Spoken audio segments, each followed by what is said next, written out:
Es realmente, diría yo, uno de los profesionales más destacados en el área. Cuando se enfermó la presidenta, me avisaron que había dado positivo y lo primero que yo hice es llamarlo al doctor Miranda y pedirle que vaya a ver a la presidenta. Él ha sido el médico que ha atendido a la presidenta Yanine Áñez de manera exitosa, acertada, y también después a muchas otras autoridades que han sufrido la enfermedad. Yo lo conozco al doctor Miranda desde hace varios años. Una vez contraje un resfrío fuerte, y venía el 16 de julio y me fui al desfile y era una noche muy fría, y al día siguiente ya no era resfrío, sino era neumonía. Y me fui al consultorio del doctor, me examinó y siempre recuerdo que me dijo: en invierno yo escucho los pulmones de las personas y escucho toda clase de instrumentos, pero vos tienes una sinfonía en tus pulmones. Así que inmediatamente has de poner una inyección de dexametasona, y me recetó otros medicamentos y pude salir adelante de esa neumonía.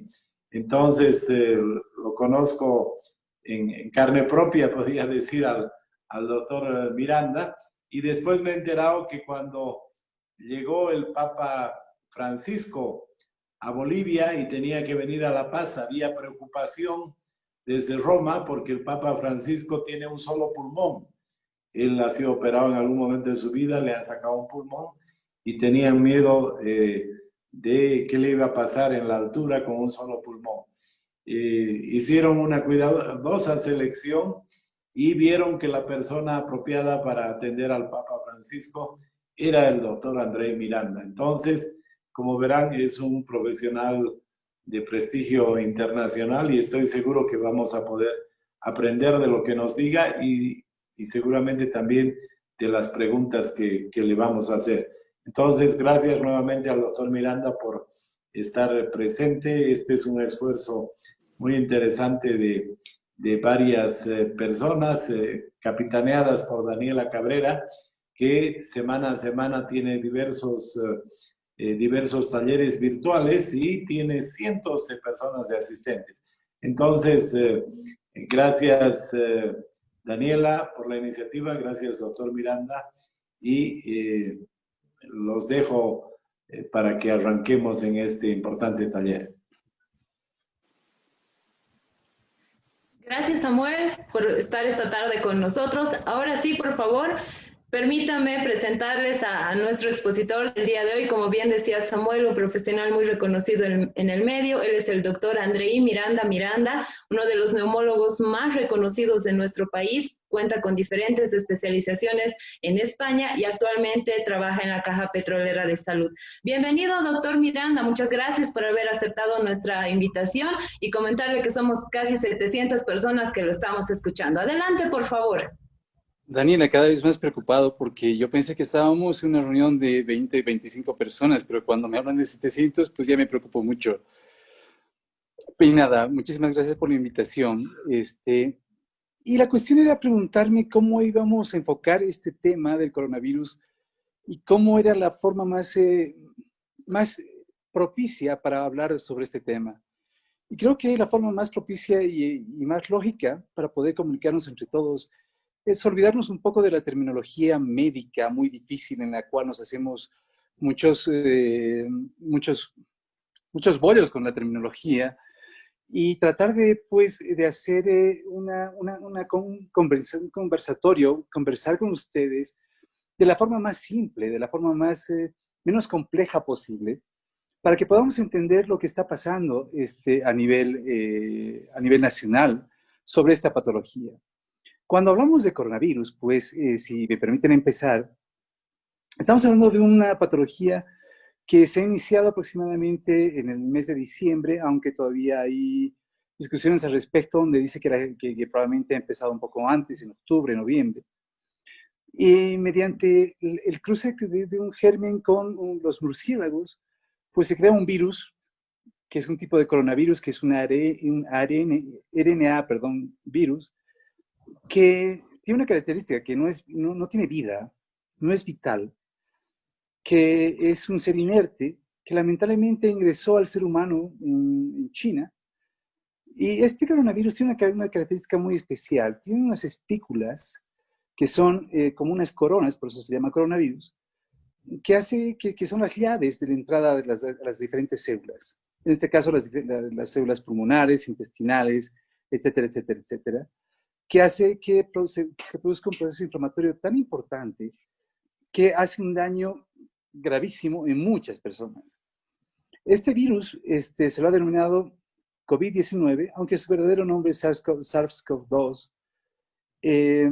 y tiene ciertas peculiaridades, por ejemplo, que tiene una capa lipídica, es decir, una capa de grasa, que hace pues que este virus sea más sensible ante cualquier tipo de sustancias como el alcohol o el jabón. Y ahí es donde viene la primera parte, creo que es fundamental, que es la parte de prevención. Cuando hablamos de un coronavirus que tenemos en el medio, el elemento preventivo es la parte más importante, la parte fundamental, es la parte en la cual debemos tener toda la atención y toda la predisposición.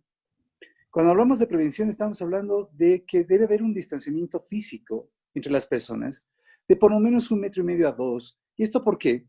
Porque se ha visto que el virus es muy pesado. Es tan pesado que más o menos cuando uno habla o estornuda puede llegar hasta los 2 metros y caer al suelo.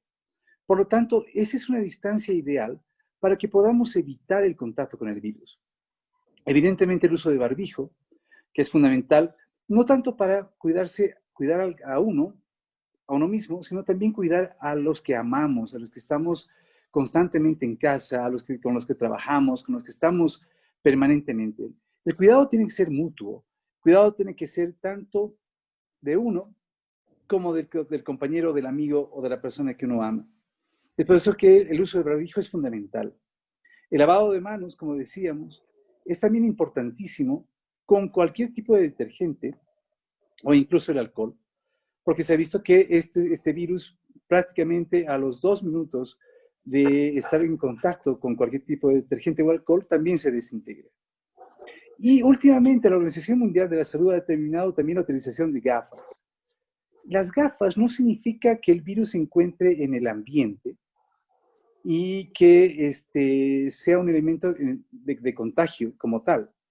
Las gafas que ha determinado la utilización la Organización Mundial de la Salud es simplemente porque cuando tenemos el barbijo puesto, tenemos una parte que está expuesta, que son los ojos. No nos olvidemos que se ha determinado también que el contagio también se transmite por vía ocular. Es por eso que para evitar la autoinoculación, cuando lamentablemente tenemos el virus en la mano, tenemos que evitar de cualquier forma tocarnos la boca, la nariz, para eso tenemos el barbijo, y tocarnos los ojos. Para eso se ha recomendado la utilización de lentes justamente para evitar la autoinoculación. Son 3 elementos fundamentales, básicos, simples y sencillos, que hacen que podamos evitar el contagio, tanto de uno como de las personas que están a nuestro alrededor. La prevención es fundamental, pero cuando lamentablemente ya tenemos la mala suerte de estar en contacto con el virus, es cuando tenemos que tener ciertos puntos y elementos fundamentales de precaución, porque lamentablemente este virus tiene una diferencia con el resto de las patologías. La mayoría de las patologías respiratorias, por ejemplo, tienen que tener un tiempo de incubación. ¿Qué significa? Que cuando uno se contagia y tiene alguna enfermedad, pues tiene que pasar un cierto tiempo para empezar a producir ciertos síntomas y para poder producir el contagio. Por ejemplo, un resfrío, cuando yo me resfrío, pues más o menos tarda 7 días en que se manifiesten los síntomas, y en el momento que se manifiestan los síntomas es cuando empieza a contagiar. Lamentablemente, este tipo de virus se ha visto de que cuando uno contrae el virus, al segundo día de contraerlo, ya la persona tiene la cantidad suficiente de virus como para que pueda empezar a contagiar, aunque el paciente se sienta absolutamente sano y no tenga ninguna sintomatología. Ese es el gran problema que tenemos los profesionales en salud en este momento y a nivel mundial, porque lamentablemente este es un virus que contagia y hay personas que están y son portadoras de gran cantidad de carga viral y no saben, no sienten ningún síntoma, porque al segundo día pues está el paciente absolutamente estable y absolutamente bien, pero lamentablemente está contagiando. Y es ahí donde el elemento de cuidarnos y cuidarse es fundamental, porque cuando no sabemos que una persona está enferma, es fundamental de que estemos con barbijo, que hagamos lavado de manos y el distanciamiento físico, porque en este momento nos encontramos ya en una enfermedad comunitaria. No sabemos quién tiene y quién no tiene o dónde está el virus. Y por lo tanto, el cuidado tiene que ser extremado, porque no sabemos realmente quién puede o no puede estar enfermo. Porque así como ustedes escuchan y han visto que hay pacientes que se encuentran en muy malas condiciones, hay pacientes también que son asintomáticos, que durante todo el transcurso de la enfermedad no van a tener síntomas. Ustedes ya conocen más que yo, porque ya esto se ha hablado muchísimas veces, que el 80% de los pacientes que tienen esta enfermedad o son asintomáticos o tienen síntomas muy leves. El 20%, de ese 20% restante, el 15% ingresa a un sistema hospitalario y el 5% requiere terapia intensiva. Lo que nos preocupa mucho es ese 80%. Ese 80% que inicialmente o no tiene síntomas y está contagiando, o tiene síntomas muy leves. Y son aquellos en los cuales sí debemos tener mucha más precaución. Cuando hablamos de pacientes asintomáticos, significa que no tienen síntomas y que no tienen ninguna patología ni ninguna molestia. Cuando hablamos de pacientes con patologías o sintomatología leve, estamos hablando de aquellos pacientes que tienen pues sintomatología muy solapada, pueden tener fiebre. No estamos hablando de fiebre baja, estamos hablando de fiebre, porque, por ejemplo, un cuadro de fiebre de 37.5 o 37.3 puede tratarse fácilmente de un cuadro gripal. Pero cuando estamos hablando de un paciente que ya tiene 38 grados centígrados, hay que levantar las orejas y decir qué está pasando, porque definitivamente puede ser un coronavirus. La fiebre es importante. La tos seca es importante, porque también se ha visto que en un 65% de los pacientes presentan tos seca. La falta de olfato y la falta del gusto también son elementos fundamentales en cuanto al diagnóstico. Cuando hablamos y escuchamos en la televisión que la dificultad respiratoria también es un elemento importante para hacer el diagnóstico. Cuando vemos nosotros pacientes con dificultad respiratoria que no pueden respirar, que ya les falta el aire, significa que ya hay un compromiso pulmonar importante. Y por lo tanto, se sabe que mientras más precoz se haga el diagnóstico y más precoz se haga el tratamiento, pues evidentemente el resultado es mucho más favorable. No esperemos estar con dificultad respiratoria para ir al médico para preguntar si uno está enfermo con coronavirus o no. Son 3 elementos muy sencillos para empezar a sospechar el diagnóstico. La falta de olfato, la falta de gusto, la fiebre y la tos seca son elementos, es una triada, son elementos fundamentales para un diagnóstico inicial. Y es ahí donde tenemos que hacerle incidir, creo yo, en el concepto de que hacernos un diagnóstico temprano significa una resolución óptima. No esperemos a llegar a una dificultad respiratoria, a que nos falte el aire, para que vayamos a un profesional médico. Hagamos las cosas a tiempo, no las hagamos después. Cuando hablamos también de otro tipo de patologías, otro tipo de síntomas, estamos hablando que los pacientes pueden tener procesos diarreicos, dolor muscular, que es muy importante, se presenta en la mayoría de los casos, dolor de músculos, dolor de huesos, diarrea, pueden tener pequeños petequias o pequeñas lesiones en la piel. Es decir, es una patología que es multisistémica, que puede producir alteraciones en varios órganos y en varios sistemas, pero incidiendo de que si bien puede producir muchísimas sintomatologías en muchos órganos y sistemas, voy a incidir en que la fiebre, la tos seca y la falta de olfato y gusto tienen que ser los elementos primordiales e iniciales para poder ir al médico, porque la sospecha tiene que ser importante. Una vez que tengamos una sospecha sobre la probabilidad de tener o no coronavirus, Cuando nos dicen, doctor, o hombre, Andrei, te cuento que estás con coronavirus, es importantísimo determinar qué es lo que vamos a hacer. Los pacientes que están asintomáticos o que tienen síntomas leves, lo más recomendable es el aislamiento. Pues un aislamiento domiciliario si existen las condiciones para esto. ¿Y cuáles son las condiciones fundamentales para un aislamiento domiciliario? Que el paciente pueda tener una habitación para él solo, que tenga un baño para él solo y que tenga una buena ventilación. Elementos fundamentales para que no haya un contacto con el resto de la familia, porque lo que menos queremos, y es lo que vemos frecuentemente, es que cuando un paciente se enferma, pues la familia también. Y la única manera de evitar es el aislamiento. Si no hay las condiciones de un aislamiento domiciliario, pues evidentemente el aislamiento tiene que ser en un hotel, tiene que ser en centros hospitalarios o centros de aislamiento, justamente para evitar este tipo de contagios. ¿Qué hace que la curva en la cual nos encontramos en la ciudad de La Paz siga creciendo en forma inconmensurable? Porque lamentablemente, si bien el virus ha sido contraído por murciélagos, muchos de los paseños nos creemos vampiros y por lo tanto nos creemos inmunes a la enfermedad. Y lamentablemente nadie es inmune a esta patología.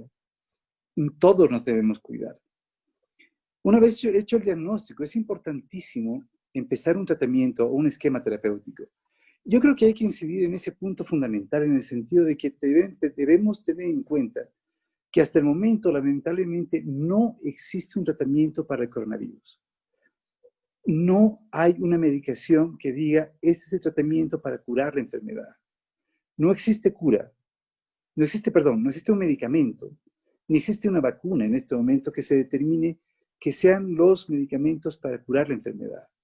El único elemento que se ha determinado que haga una resistencia óptima y una curación total de la enfermedad en nuestras propias defensas. Todos los medicamentos que ustedes han podido ver por televisión, por radio, por redes sociales, lo único que hace es darle tiempo, darle chance al organismo para que el organismo mismo empiece a producir las defensas suficientes y necesarias como para que nuestro organismo mismo haga la labor de destruir y de curarnos a nosotros mismos. Los medicamentos que están y han salido y siguen saliendo, lo único que hacen es darnos una pausa para que nuestro organismo pueda hacer frente a la enfermedad. Es por eso que quiero incidir que no existe una cura. Lamentablemente en este momento no existe un medicamento que cure la enfermedad más que nuestro propio sistema inmunológico. Es por eso que es fundamental que las personas que estemos en contacto o no con la enfermedad y sobre todo estemos ya en una enfermedad comunitaria como la que nos encontramos en Bolivia, estemos por lo menos con un sistema inmunológico adecuado. Y cuando hablamos de medicación, ese es un gran problema que yo lo veo, porque cuando ustedes han visto en la televisión, cuando hablaron en algún momento de la hidroxicloroquina o de la cloroquina, todo el mundo empezó a comprarse el medicamento. Cuando se habló de la acitromicina, todo el mundo empezó a comprarse acitromicina.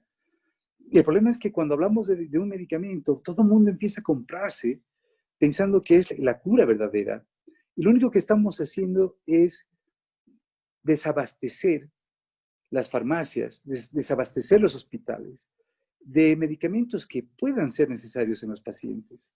Es por eso que es fundamental que tener en cuenta qué medicamentos deben ser primordiales tener en casa y qué medicamentos no. Porque lamentablemente lo que está sucediendo en este momento es que nos estamos estoqueando de medicamentos de tal forma que nos estamos quedando sin medicamentos para las personas que realmente necesitan. Y cuando hablamos de medicamentos en los cuales se sugiere, es principalmente que tengamos y empecemos a consumir vitamina C, vitamina D y zinc. Elementos que hacen que nuestro sistema inmunológico tenga cierta vitalidad, vaya mejorando, vaya esforzándose un poquito más para evitar, por un lado, o para mejorar la respuesta inmunológica si es que llegamos a tener la enfermedad. Por lo tanto, cuando hablamos de medicación, y eso lo vamos a hablar cuando entremos en la parte de preguntas, cuando me preguntan, doctor o Andrei, hombre, ¿qué medicamentos tengo que comprar?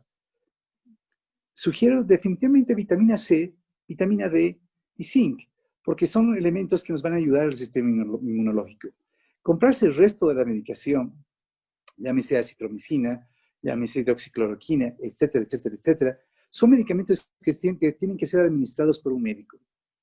No tener dexametasona, por ejemplo, en casa, porque la dexametasona es un arma de doble filo, porque cuando está iniciando la enfermedad y empezamos a sentir ciertos síntomas como fiebre, dolor de cabeza, un poquito de tos, y empezamos a colocarnos dexametasona, lo que hace es que la dexametasona disminuye nuestro sistema inmunológico y hace que el virus empiece a progresar exponencialmente. Es por lo tanto que la dexametasona tiene un momento específico para su colocación. No se coloca desde el principio, se coloca desde el momento en que el paciente está con dificultad respiratoria. Por lo tanto, es importante el que determinemos que la automedicación no es buena.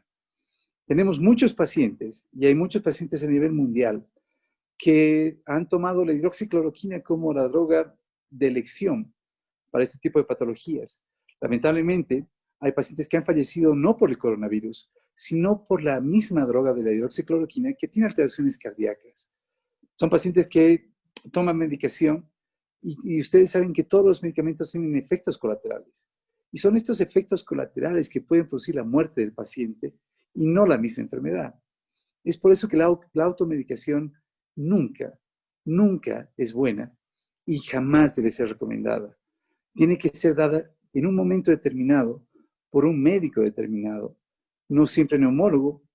Hay grandes internistas, hay grandes intensivistas. Y la verdad, en este momento, gran cantidad de médicos de muchas especialidades están haciendo frente a esta patología. Y por lo tanto es fundamental de que antes de empezar a tomar la medicación, pues empecemos a consultar con un médico para ver cuál es el esquema más apropiado para cada persona. Porque esto no es una receta, no es una torta en la cual todos podemos comer de la misma. Cada quien tiene que tener una medicación totalmente distinta, porque todos somos absolutamente distintos y la respuesta de un medicamento a otro, de una persona, también es distinta. Por lo tanto, el acudir a un profesional en el momento preciso es importante. En cuanto a las fases de la enfermedad, hombre, cuando estamos en un paciente ya en nivel asintomático, pues el paciente asintomático pasa la enfermedad sin ningún problema. Cuando tenemos un paciente con síntomas leves, ya se sabe y se ha escrito muchísimo, y hay muchos científicos al respecto que están viendo que más o menos uno, al contraer la enfermedad, los primeros 7 días son los más complicados. Son esos primeros 7 días en los que viene la fiebre, el dolor de músculo, el dolor de hueso, la tos. Y a partir del 7º día, pues esta sintomatología puede ir bajando, insistiendo en pacientes con sintomatología leve. Y se ha determinado que más o menos en el día 15º, en el día 15, ya la carga viral es muy baja. Y por lo tanto, el contagio en el día 15 también se reduce. Pero en el día 21 se reduce tanto que la probabilidad de contagio en el día 21 es muy improbable. Es por eso que cuando hablamos de cuarentena o cuando hablamos de aislamiento, hablamos de un aislamiento de 21 días.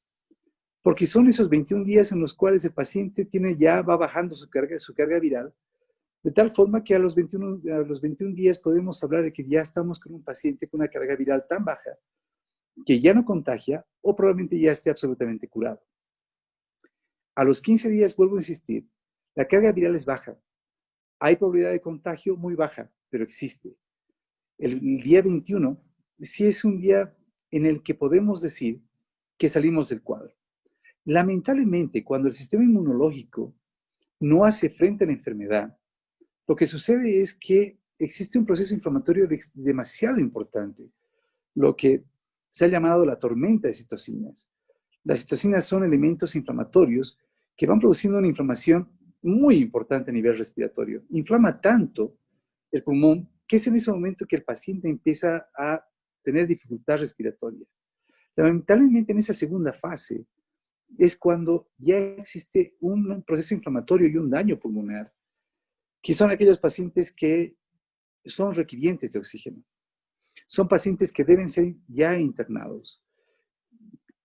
Lo ideal es tener un paciente con dificultad respiratoria internado. Lamentablemente, el sistema de salud que nos dejó el anterior gobierno es un sistema de salud tan malo. Es un sistema de salud con el cual estamos luchando y estamos haciéndonos frente para tratar de tener y ingresar a la mayor cantidad de gente posible. Pero estamos colapsados. Lamentablemente tengo pacientes, o tenemos pacientes, la mayoría de los médicos que nos llaman por teléfono, que están en sus casas con un balón de oxígeno, porque no tienen dónde internarse. Es la segunda fase donde ya viene un proceso inflamatorio e infeccioso muy importante. Cuando ya llegamos a una fase posterior o seguimos avanzando, es cuando ya ese proceso inflamatorio es tan importante que ya ese pulmón o esa vía respiratoria se hace muy sensible a cualquier tipo de infección. Y hay las sobreinfecciones. Es cuando el paciente se sobreinfecta con otro tipo de bacterias que hace que ya haya un proceso de destrucción o un proceso de una alteración muy importante en el pulmón que hace que haya pacientes que necesiten de terapia intensiva. Por lo tanto, hay esas fases en las cuales debemos tener presentes y son fases en las cuales debemos tener cuidado en el entendido que, y voy a seguir insistiendo, tratamiento precoz con diagnóstico precoz es muy difícil que un paciente llegue a fases más avanzadas.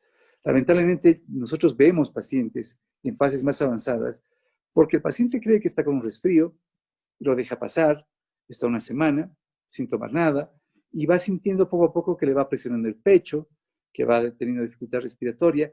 Y nos vienen ya pacientes en el hospital con franca dificultad respiratoria que necesitan oxigenación y otro tipo de medicación que se nos hace mucho más complicado conseguir. El problema del diagnóstico, hay diferentes elementos de diagnóstico.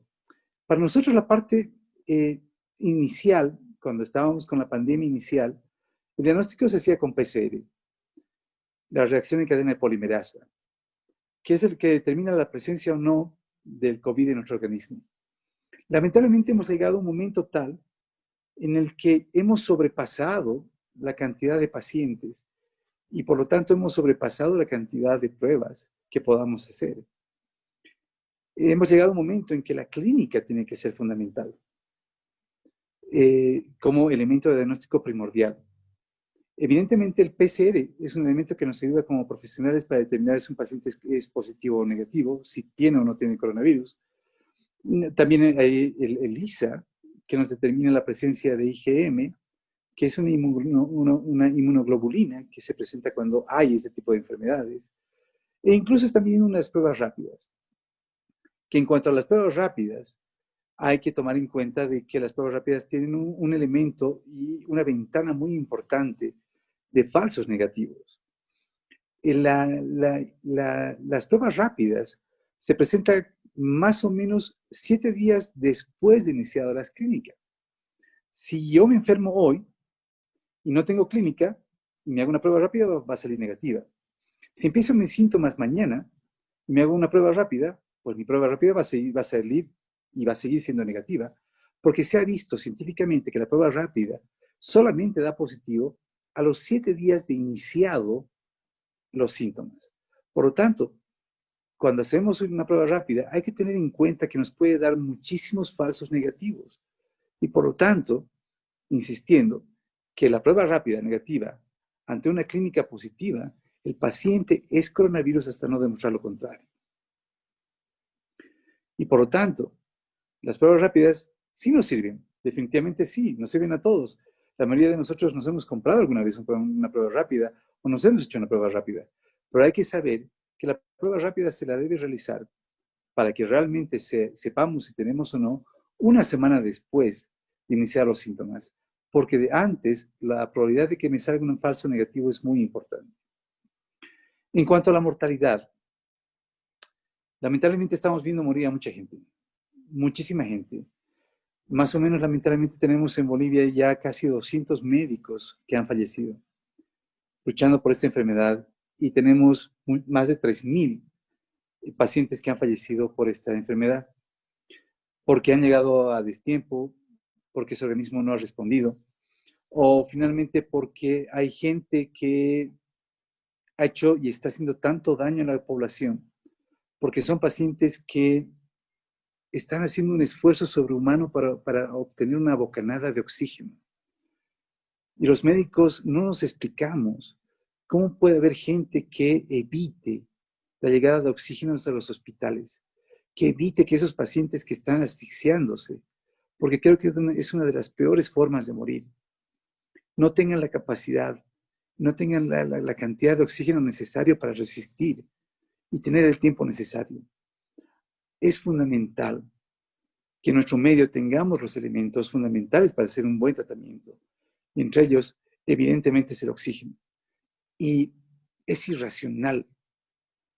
Y lo digo muy personalmente, saliendo del tema, porque realmente yo me siento una persona absolutamente con una bronca que no me la entiendo, porque no puedo creer que haya gente irracional que no permite la entrada de oxígeno para poder salvar la vida de las personas.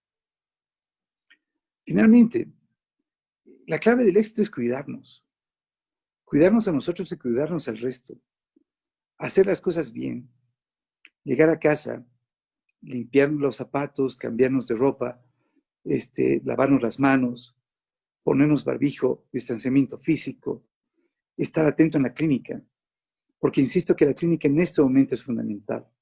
No esperemos a llegar a momentos mucho más complicados. La patología es complicada, la estamos conociendo, todos los días vemos cosas distintas, pero yo creo que estamos con grandes profesionales en este país que están haciendo todo su esfuerzo y están salvando a muchísima gente. Pero eso también depende mucho de ustedes, de todos los que están escuchando, de ayudarnos cuidándose, porque lamentablemente el sistema de salud ya está colapsado y significa que al cuidarse ustedes, nos están ayudando a nosotros a poder cuidar y salvar a gente que se encuentra internada y que lamentablemente estamos muy escasos de oxígeno y de medicaciones. Yo creo que en este momento lo más fácil y creo que lo más óptimo es que podamos hacer una conversación y podamos resolver las preguntas que podamos tener, porque creo que ya hemos visto tantas cosas en televisión que todo el mundo conoce el coronavirus. Y por lo tanto, yo creo que en este momento es mucho más amigable que podamos conversar entre nosotros y podamos ir viendo cuáles son las dudas que podemos tener entre nosotros e ir resolviéndolas y ir disipando las dudas que podamos tener sobre el coronavirus. Daniela, no sé si podemos empezar con las preguntas. Perfecto, doctor. Muchas gracias por su explicación. Quiero comentarle que tenemos 1000 personas conectadas y todavía hay mucha gente que está esperando poder ingresar a nuestra sala. Entonces, darles un saludo cordial y muchas gracias por su explicación. Y como dijo, ahora vamos a dar paso a las preguntas. Por favor, para ello vamos a hacerlo de manera organizada, ya que somos bastantes personas. Lo que les pedimos es, por favor, de que puedan levantar la mano para poder hacer su consulta. Y vamos a dar la palabra a las personas que estén con nombre, no con el número de teléfono o el modelo, ¿no? Entonces, vamos a iniciar, por favor. La palabra tiene Daniel Galindo Canedo. Les pedimos que sean muy precisos al momento de realizar su pregunta. Tienen 1 minuto para hacerlo. Adelante, por favor, Daniel Galindo Canedo. Hola, muy buenas. ¿Me escuchan? Sí, Daniel, ¿cómo adelante, estás? por favor. Bien, doctor, felicidades. Lo felicito por toda la explicación porque es muy fácil, muy concreta, sin términos complicados médicos. Solamente algunas aclaraciones. Lo felicito porque no he entrado dentro de teorías conspirativas, temas políticos que echen la culpa al gobierno y todo eso, ¿no? Una aclaración. ¿Qué es lo que pasa? Yo estudio economía y he estado estudiando esto del coronavirus mucho antes que se declare como pandemia. Y es increíble. Y ese es el problema en nuestra gente. No es culpa del gobierno, no es culpa de los conspiranoicos, no es culpa de nadie, es culpa de cada persona. No tienen ni siquiera la culpa los bloqueos, es la falta de interés que hay en la población. Pasa que la pandemia se declara como pandemia el 11 de marzo y casualmente el 11 de marzo hay el primer caso en Bolivia, cuando esto ya se sabía desde diciembre. Tampoco voy a entrar en las teorías conspiranoicas, ¿no? Ahora, no es que esto fue creado por un virus, por la sopa mal cocida que se comió una china. Esto está definido que es creado en un laboratorio. Y 10 segundos, por favor, Daniel. Ok, bueno, no, yo solo quería hacer esas aclaraciones, pero bueno, el tema es que usted mencionó, doctor, que el virus este es el COVID-19, pero no, o sea, yo sé que usted conoce de eso, pero es la falta de información en la gente y el exceso de información. Alguien me dijo, hay falta de información. No, es exceso de información. El virus es el SARS y está inmerso el MERS, pero la enfermedad se llama COVID-19, ¿cierto? Felizmente hemos logrado bajar. Ayer tenemos 84 casos, hemos llegado a pasar los 500 casos en Cochabamba, estamos con 96,000, pero hay desinformación porque la gente no tiene interés y al primer mes el sistema de salud ya estaba colapsado y pese a que el 11 de marzo el doctor Aníbal Cruz como ministro declara los 2 primeros casos en Bolivia, no se hace demasiado. El otro tema de la aclaración que quería hacer es que primero que esto es un virus creado por el hombre, porque específicamente un virus ataca en un lugar y en una región, en una topografía, en un clima específico, y este ataca en cualquier lugar del mundo. Entonces, eso deja claro que ha sido creado por el hombre. Entonces, que ningún religioso diga que esto es un castigo de Dios, porque no es eso, ¿no? Y por último, comento que, bueno, usted dijo que es un virus pesado y todo eso, y está demostrado en laboratorio que además de las gotículas, hay algo que se ha denominado microgotículas. El virus puede permanecer en el aire y una vez más la OMS se disculpó al mundo y dijo, no me acuerdo si eran 2 o 20 minutos que podía permanecer, pero está demostrado que puede permanecer de 2 a 3 horas. Buenas noches, un gusto y gracias. Le agradecemos mucho por su participación. Daniel, al Doctor, respecto... si me permite, tenemos alrededor de 20 preguntas. Podemos hacer un ciclo de 3, 4 preguntas y después usted responde si es que le parece. Te cuento que no tengo mucha cabeza para eso. Tengo cabeza más pequeña. Es que prefiero uno por uno más rápido. Daniel, estoy de acuerdo contigo. Perfecto. En el sentido de que yo no hablo de política porque no soy político y no me gusta la política. Estoy como médico y vamos a tratar de hablar de la parte clínica. En cuanto a el hecho de que se encuentren en el ambiente, es muy discutible. Se ha hecho muchísimos estudios. Se ha determinado de que sí, que puede estar en el ambiente, en un ambiente cerrado, con aglomeración de gente, y que el virus puede alcanzar en el mismo ambiente como tal, 5 metros. Pero en el ambiente como tal, en un ambiente abierto, se ha visto que no. Se ha visto en Estados Unidos, por ejemplo, o en China, o en Europa, que no puede estar el virus en el medio ambiente, porque si fuera así, tendría que estar en el aire acondicionado. Se han hecho muchísimos estudios sobre el aire acondicionado y el COVID-19 o el SARS-CoV-2, y se ha determinado de que no existe la probabilidad de que el virus pueda llegar al aire acondicionado, porque si fuera así, Estados Unidos tendría que tener más de 100 millones, porque no nos olvidemos de Europa, tendría que tener más de 100 millones de personas infectadas, porque nos encontramos en este momento en un periodo de un calor extremo en Europa. Y la utilización de aire acondicionado es todos los días. Pero no existe la cantidad y no existen los estudios que hayan determinado que el virus se encuentre pululando en el medio ambiente como tal. Sí se ha visto que en medios cerrados y con aglomeración de gente, el virus puede estar en el medio ambiente más o menos 5 metros y por el lapso aproximadamente de 15 minutos.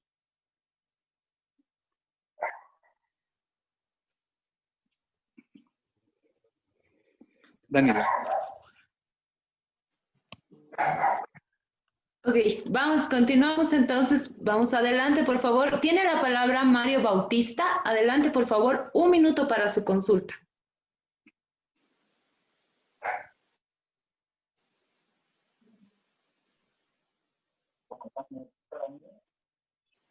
Adelante, Mario Bautista, por favor. Tiene problemas con su micrófono, al parecer, está muy lejos. Ahora sí, lo escuchamos muy bajo. Intente nuevamente, por favor. Ahora sí, adelante, por favor. Ahora sí. Bueno, buenas noches, para no perder el tiempo, doctor. Mario, ¿cómo está? La pregunta y la duda grande, ¿no? Que yo siempre estos días, yo trabajo en la alcaldía de Cochabamba y ando por todo lado en temas de inspección. Si en la zona sur es una tristeza lo que pasó en Cochabamba cuando estábamos en el pico alto, donde se veían muertos en las casas, en las calles, en todo lado. Era una pena, ¿no? Cuando colapsaron los hospitales. Entonces, yo digo, ¿por qué no se pensó en un protocolo de guerra inmediatamente? El protocolo de guerra, ¿qué quiere decir? Que tenemos que cuidar a los soldados, que no haya bajas, ¿verdad? ¿Por qué? Porque no tenemos medicamento alguno que sea certero y diga esto cura, esto previene, o una vacuna, ¿verdad? Y no tenemos en todo el mundo hasta el día de hoy. Entonces yo digo, ¿por qué no se aplicó inmediatamente este protocolo de guerra y permitimos que se hagan las pruebas rápidas donde salen falsos negativos, falsos positivos en su mayoría? Y hacerse una prueba de PCR que cuesta más de 600 bolivianos y a principios de marzo, abril costaba 850 bolivianos, que mucha gente que no podía acceder por el tema económico, ¿verdad? Entonces, la Universidad Mayor de San Simón propone una prueba parecida al PCR con el 95% de seguridad y no la aprueban los del CEDES. El dióxido de cloro no la aprueban. El medicamento ruso no la aprueban tampoco porque supuestamente quieren el tema científico para que se pueda utilizar. Entonces, mi pregunta es, ¿por qué si las pruebas rápidas de falsos negativos que dan positivos, científicamente, ¿por qué no han prohibido eso? Viene todo de China. Entonces, debemos, yo digo, iniciar con el protocolo de guerra y al final cada persona es dueño de su persona y tiene que consumir el medicamento que uno quiera, ¿verdad? Pero bajo prescripción médica, no automedicarse, como usted dijo, que el automedicarse trae consecuencias letales, donde después uno ya no puede hacer nada, doctor. Gracias. Gracias, Mario, por tu participación. Adelante, doctor. Mario, estoy de acuerdo con usted en el sentido de que hay muchas cosas que se debieron y no se debieron hacer, tanto aquí como en cualquier parte del mundo. Las pruebas rápidas en este momento es un elemento que nos está dando una mano a los profesionales y no profesionales en salud. Pero hemos llegado, Mario, en un momento tal, estamos en una contaminación tal y tan importante que ni el PCR, ni el ELISA, ni una prueba rápida van a determinar el diagnóstico. Lo que debemos tener en cuenta que uno mismo, y en eso estoy de acuerdo, tiene que saber cuidarse. Y uno mismo tiene que saber en qué momento ir al médico o hacerse una prueba o finalmente decir ir a un hospital, que es cuando uno tiene fiebre, tiene tos y tiene falta de olfato y falta de gusto. Ya no estamos en un momento de pruebas, lamentablemente. Estamos en un momento en que la clínica es mandatoria. Las pruebas nos pueden ayudar muchísimo en hacer diagnósticos, pero en este momento y en el momento en el que nos encontramos ahora, es el momento en que la clínica debe ser mandatoria porque ya no tenemos tiempo para poder esperar una prueba. Porque lamentablemente, cuando hacemos un PCR, y en eso sí estoy de acuerdo, hacemos un PCR hoy y nos dan la respuesta de aquí a 4 o 5 días. O hacemos una ELISA y sucede exactamente lo mismo. O tenemos un falso negativo con una prueba rápida. Es ahí que la clínica, que nos podamos hacer nosotros mismos y llamar a un profesional médico y decir, doctor, o Carlos, o Andrei, o lo que tú quieras, estoy con fiebre, con mucha tos y estoy con falta de olfato, ya con eso son elementos suficientes como para decir, iniciamos esquema terapéutico. Gracias, doctor. Continuamos, por favor. Tiene la palabra Nico Cortés. 1 minuto, por favor, respetemos el tiempo. Gracias, Nico. Adelante. Buenas noches, querida Danielita, querido Samuel y querido doctor André y todos los presentes Nico, en esta noche.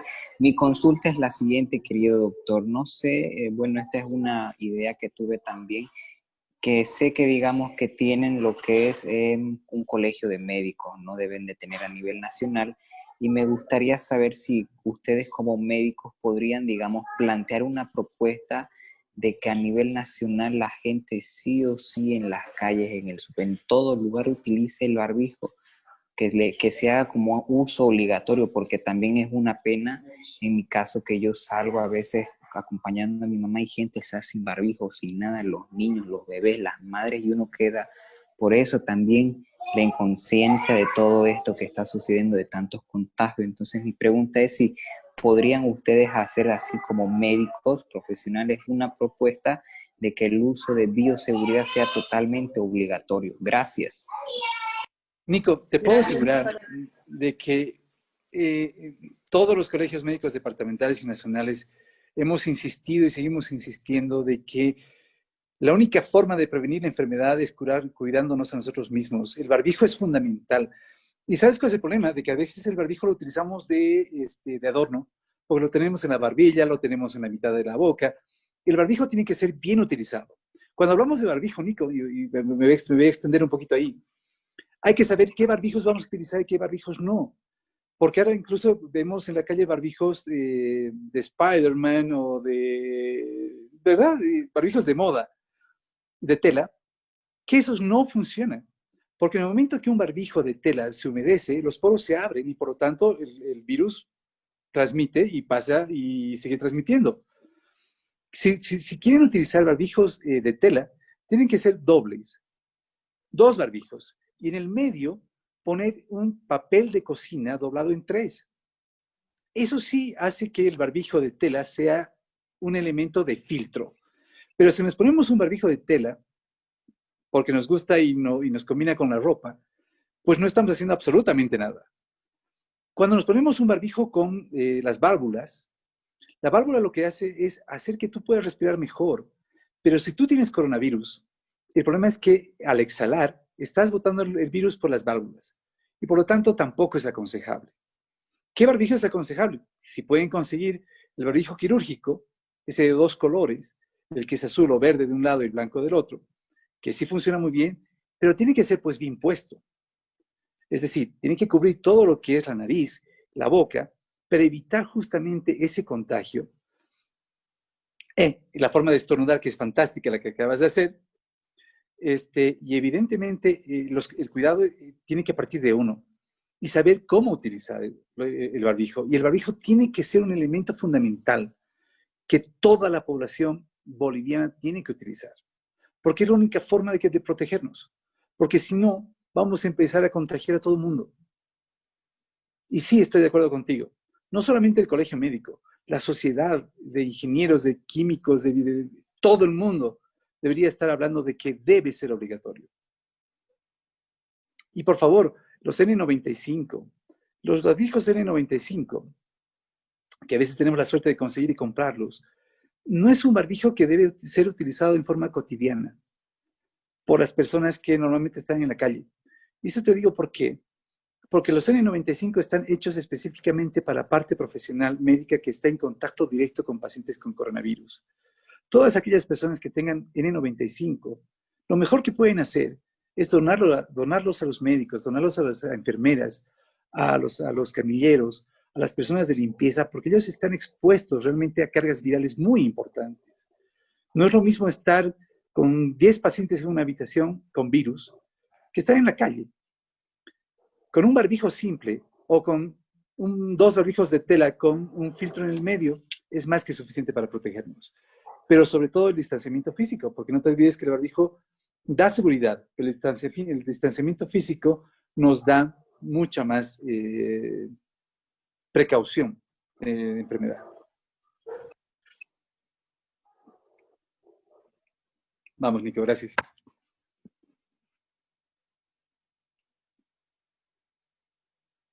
Daniela, no sé si tienes más preguntas.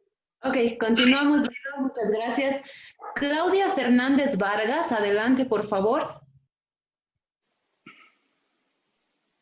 Muy buenas noches, doctor. Mi pregunta es la Claudia, siguiente. Si el resultado es IgM positivo débil, ¿cómo lo tomaría? ¿Positivo o negativo? A ver, cuando tenemos cuando hacemos una prueba para determinar IgG e IgM, que son las inmunoglobulinas, que son las defensas, cuando tengo un IgM débil o no débil, si es positivo, es positivo. Sí, cuando tengo un paciente con IgM, aunque sea el rango de IgM en algunos laboratorios es 1. Menor de 1 es negativo, mayor de 1 es positivo. Si tengo un 1.001, pues es positivo. Cuando tengo, por ejemplo, un IgM más un IgG, el IgG es la defensa que ya el organismo ha empezado a producir. Y por lo tanto, estamos ya en una fase en la cual el paciente se está recuperando. Y está en la fase de recuperación. Cuando tengo IgM pura, significa que el paciente está con una infección activa. Cuando tengo un resultado de IgG e IgM, son pacientes que están saliendo ya de la enfermedad. Pero no hay un IgM ligeramente positivo o ligeramente negativo. O es o no es. Y la verdad, en muchos estudios han determinado que el IgM ligeramente positivo, pues es positivo. Gracias, doctor. Continuamos, por favor. Luis Arellano. Perdón si tomo Adelante, un Luis, poquito de te refresco. Mil escuchamos. disculpas a todos, pero estoy con la ronco total. Doctor Miranda, muy buenas noches. Muy Habla buenas Luis noches. Arellano de aquí de la ciudad de Oro. Yo soy médico internista, un saludo, estoy viendo de tantos años. Usted es un Doctor, ¿cómo exalumno de está? la UNSA, la Facultad de Medicina, que recién ha cumplido también su aniversario. Un abrazo. Mire, yo estoy manejando pacientes desde este 2A, 2B hasta el 3, 5, o sea, pacientes con distrés respiratorio. Y la verdad es de que ha sido a veces un poco frustrante en relación al tratamiento, ¿no? La aplicación tanto del plasma hiperinmune como el tocilizumab e incluso medicamentos antivirales es de que la verdad es de que no hemos tenido muy buenos resultados, excepto, digamos, en lo que ha sido la corticoterapia intensiva, los usos de oxígeno a alta presión y la posición prona. Desde el punto de vista profesional suyo, como experiencia y obviamente respaldado en la literatura, en lo que se ha publicado hasta el momento, ¿qué es lo que usted, digamos, nos recomendaría para continuar adelante en cuanto al tratamiento en estos estadios avanzados, que son 2A, 2B y 3, respecto a la patología pulmonar en coronavirus? Doctor, qué gusto verlo, para empezar. En cuanto a la medicación, el tocilizumab se ha determinado que no funciona en coronavirus. Hay muchos estudios al respecto y han determinado que el tocilizumab lamentablemente no tiene respuesta óptima en el virus. Y por lo tanto es un medicamento carísimo, carísimo, y que no hay una respuesta favorable. El Remdesivir, que es el medicamento que lo están comercializando mucho en Estados Unidos, en Brasil, etcétera, etcétera. Es un medicamento que, aparte de que es carísimo, más o menos el tratamiento cuesta como $10,000, y no tenemos en Bolivia, es un medicamento que se ha determinado que lo único que hace es disminuir la estancia hospitalaria durante 4 días. Es decir, que en vez de que el paciente esté internado 15, disminuye su estancia hospitalaria a 11. Es decir, acelera la recuperación, entre comillas, durante 4 días. Es decir, que no es un medicamento que tampoco sea la panacea y por lo tanto cura al paciente. Simplemente mejora y disminuye la cantidad, el tiempo de estadiaje del paciente hospitalario. Y evidentemente, cuando ya estamos, como hay mucha gente de muchas especialidades, profesiones, voy a evitar hablar un poquito de la terminología médica. Cuando ya tengo pacientes, o tenemos pacientes como usted dice, doctor, que ya están en estadios en los que están con muchísima dificultad respiratoria, significa pues que ya están con un proceso inflamatorio extremadamente avanzado, con esa tormenta de células inflamatorias, donde evidentemente la corticoterapia es fundamental. Se ha visto muchísimo la dexametasona y se habla mucho de la dexametasona. La dexametasona es un medicamento que ha sido probado en Inglaterra como un estudio fundamental, pero se ha visto también de que no solamente la dexametasona es un corticoide que tenga buena acción. Cuando tengo pacientes o hay pacientes con un distrés o con pulmones que están extremadamente comprometidos, se ha visto que la metilprednisolona también es un elemento fundamental. Puesto que cuando ya tengo pacientes en terapia intensiva, a veces la dexametasona es un corticoide de acción muy rápida y muy corta. Entonces se está utilizando mucho la metilprednisolona e incluso también se está utilizando la betametasona de depósito en pacientes que están en un estadio no tan avanzado. En cuanto a la medicación, y eso lo sabe usted más que yo, doctor, que la antibioticoterapia es fundamental porque el paciente se complica sobre todo por sobreinfecciones.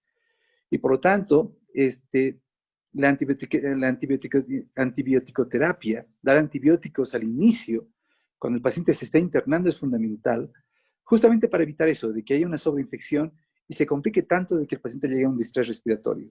Porque sabemos que un paciente que entra en terapia intensiva, el 80% fallece.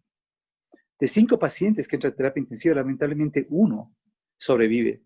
Generalmente 4 fallecen.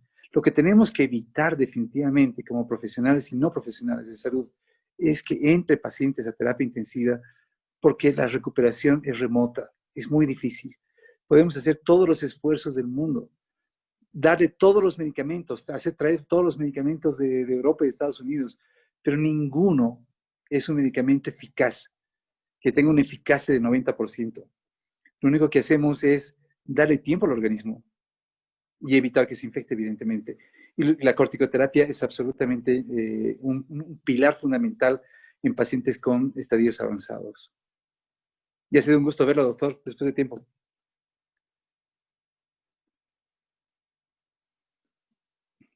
Perdón, ahora sí, gracias, doctor. Continuamos, por favor. Adelante, Noemí Huanca. Noemí Huanca. Buenas noches. Adelante, por favor. Ahí está. Sí, buenas noches. Buenas noches, doctor. Noemí, ¿cómo estás? Mi pregunta es si la rigidez facial se puede asociar al COVID, ya que también está producida por una infección viral. Mira, no es parte del cuadro una rigidez facial. ¿Sabes cuál es el problema que tenemos en esta patología? Que el coronavirus, el COVID, no solamente es una enfermedad física, también es una enfermedad absolutamente emocional. Lamentablemente, en cualquier estadio, en el estadio desde el estadio inicial, donde el paciente simplemente está con fiebre o con un poquito de tos, pero sabe que tiene coronavirus, emocionalmente está complicado. Es una patología que altera emocionalmente a la persona y al entorno y a la familia, porque sabemos que es una patología que está produciendo muchísimas muertes y muchísimas internaciones. Y por lo tanto, la parte emocional es una parte que nos está complicando muchísimo a todos y nos va a seguir complicando, porque no solamente la parte emocional durante la enfermedad, sino también después de la enfermedad. La rigidez, el dolor cervical, es un cuadro emocional, es un cuadro de estrés por la misma infección. Y no nos olvidemos que aunque el paciente esté absolutamente curado y haya pasado un mes de la enfermedad, se ha descrito en varios artículos internacionales, sobre todo europeos, que el dolor de músculos, el dolor de espalda, que es muy frecuente, puede incluso durar 5 semanas después de haber sido curado, por ese mismo elemento de estrés emocional en que el paciente con coronavirus tiene. Y evidentemente, este es un estrés emocional familiar, porque no nos olvidemos de que no solamente sufre el paciente, sino sufre la familia. Pero las contracturas musculares, cervicales, de manos, de pies, es un elemento emocional que hay que saberlo trabajar también. Y deberíamos, creo que deberíamos, hacer un trabajo conjunto con la parte de psicología, porque realmente es una enfermedad que produce estrés y produce emociones muy complejas que deben ser tratadas también en su momento, antes, durante y después de la enfermedad. Perfecto, continuamos, por favor. Adelante, Guadalupe, su nombre completo, por favor, antes de iniciar su intervención. De acuerdo, mi nombre es Guadalupe Cañavirí Narváez. Guadalupe, ¿cómo está? Doctor Miranda, buenas noches. ¿Cómo está? Buenas noches. Por favor, que me haga una aclaración y me despeje de una duda. Doctor, voy a ser muy breve. Mi madre ha resultado ser sospechosa de COVID el 17 de julio y ha iniciado un tratamiento toda vez que en la caja estaba saturadísimo. La llevé a un médico particular quien le ha recetado antibióticos y corticoides desde el primer día. Apenas hubo la sospecha, porque también la prueba rápida, o bueno, la prueba del IgM, creo, tenían que hacer el 5 de agosto, entonces no podíamos perder tiempo toda vez que ella tenía enfermedades base de Chagas y fibrosis pulmonar. Entonces, se le ha dado un tratamiento por 6 días del corticoide y 5 días de un anticoagulante. Entonces, al 7º día, doctor, que ya solamente estaba con aspirina, ya no estaba con el corticoide, ni el antibiótico, ni el anticoagulante, entonces se ha descompensado a tal extremo en el que le ha venido la asfixia completa, no podía respirar, le he sacado la tomografía, la cual ha resultado con un proceso neumónico multifocal compatible con COVID, y el score de la severidad era de 19 puntos sobre 40. El patrón era vidrio esmerilado, fase inicial. Entonces, nuevamente el doctor me ha pedido que continúe con el mismo tratamiento otros 7 días, con el mismo corticoide, el mismo anticoagulante, pero adhiriendo al mismo una citromicina, adhiriendo al mismo la ceftriaxona cada día. Entonces eso ha pasado los siguientes 7 días. Gracias a Dios ya ha terminado ese tratamiento y ya no ha habido más asfixia. Sí, evidentemente en el día 9º, 10º, no, del 10º al 13, doctor, estaba con que le faltaba el oxígeno. Por si acaso yo he conseguido, pero no ha sido necesario, toda vez que también el médico me ha recetado de que le haga la terapia pronovigil de cúbito, si no me equivoco. Entonces con eso, gracias a Dios, mi mamá ha podido respirar, ha reaccionado bien su cuerpo. Y fuera de eso, doctor, ahora respira completamente normal. Sin embargo, a veces le vienen algunos estornudos, alguna tosecita. Evidentemente ya no hay la asfixia. Estamos ahora en el día 29, doctor. Mi pregunta es la siguiente. Lastimosamente, el médico que le estaba tratando también está internado, ya incomunicado completamente, y me quedé prácticamente fuera del tratamiento, del último tratamiento. Nos dijo que tome una aspirineta día por medio para que no corte de golpe el anticoagulante. Sin embargo, a la fecha, como ya no tengo ningún asesoramiento, doctor, yo quería preguntarle cuáles serían los cuidados que ahora yo debo tener con mi madre. Ella tiene 59 años, pesa 74 kilos y, como le digo, tiene esas 2 enfermedades base. Gracias a Dios, hasta el momento, su cuerpo responde bien, solamente algunos estornudos y tos, bueno, muy poca, pero vienen. No hay ya fiebre y aún está expulsando algunas flemitas. Por favor, doctor, quisiera que me dé una pequeña orientación respecto a ello y felicitarle por su labor. Gracias. No sabe cuánto me alegro que su mamá esté bien, la verdad, es una bendición y lo felicito al médico que la ha atendido. Los corticoides, venga, el problema es de que hay pacientes con factores de riesgo. Es un punto que es fundamental tocarlo. Los factores de riesgo que se consideran ahora factores de riesgo son, por ejemplo, la obesidad, la diabetes, la hipertensión arterial, las patologías inmunosupresoras como el lupus, la artritis, etcétera, etcétera, que hace que las defensas bajen. Y evidentemente patologías pulmonares como la fibrosis pulmonar. Cuando hablamos de fibrosis pulmonar, evidentemente el tratamiento de la fibrosis pulmonar inicial es el tratamiento corticoideo. Por lo tanto, yo creo que el hecho de que a su mamá le hayan iniciado desde el primer día corticoides ha sido el elemento fundamental para que no sea complicado, en el entendido de que su mamá tenía o tiene una enfermedad de base que es la fibrosis pulmonar. Por lo tanto, creo que el esquema ha sido absolutamente bueno.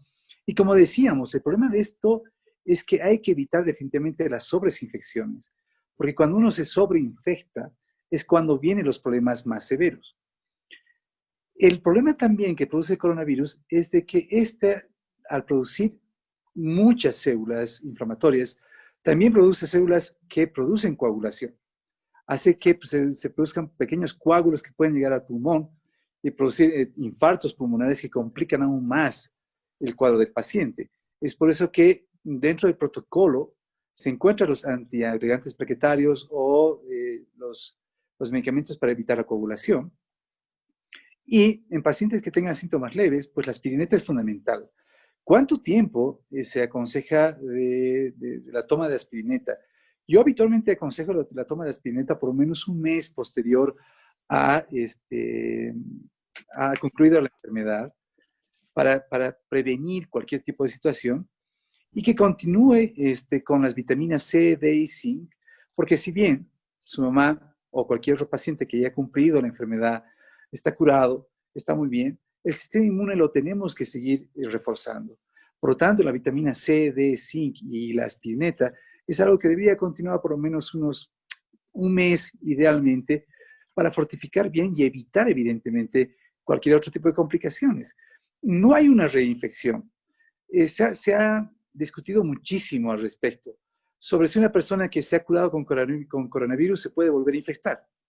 Hay muchísimos estudios que están discutiendo el tema. Se sabe, por lo pronto, que cuando una persona se enferma de coronavirus y desarrolla la inmunidad contra esta enfermedad, esa inmunidad la tiene presente durante 3 a 5 meses. Lamentablemente no es una inmunidad de por vida, como en la hepatitis, por ejemplo, o otro tipo de patologías. Cuando uno contrae la enfermedad y contrae la inmunidad, esa inmunidad lo va a proteger más o menos durante 3 a 5 meses. Hay muchos estudios que dicen 3, hay otros estudios que dicen 5. ¿Qué significa? Que debemos ir cuidándonos por más que haya pasado la enfermedad. Y en cuanto a los síntomas de tos, un poquito de flemita o dolor de espalda, hay un artículo muy bueno que ha salido en una revista británica que ha determinado que estas molestias pueden durar entre 5 semanas a 2 meses y que esto va a ir pasando en forma paulatina y progresiva. Porque lo importante no es que todavía tenga un poquito de tos, lo importante es que haya salido del coronavirus, que la tos va a ir pasando. Gracias, doctor. Continuamos, por favor. Victoria Garzón tiene la palabra. Adelante. Muy buenas noches. Mi nombre es Alejandra Garzón, está con otro nombre. Muy agradecida por lo que es, por el taller con Daniela, con Samuel y con el doctor. Mi pregunta es la siguiente. Es el caso de mi abuelito, tiene 82 años de edad. Él recibía diálisis. Ahí donde le hacían las diálisis fallecieron 2 adultos. Entonces a él le han exigido lo que es la prueba rápida. Fuimos al laboratorio, se realizó la prueba, él estaba pero bien, aparentemente, y en su prueba rápida, el resultado fue anticuerpos anti-SARS-CoV-2 inmunoglobulina M reactivo y la G no reactivo. Y en el laboratorio no le saben explicar, le decían, puede ser que sea positivo, puede ser que sea negativo.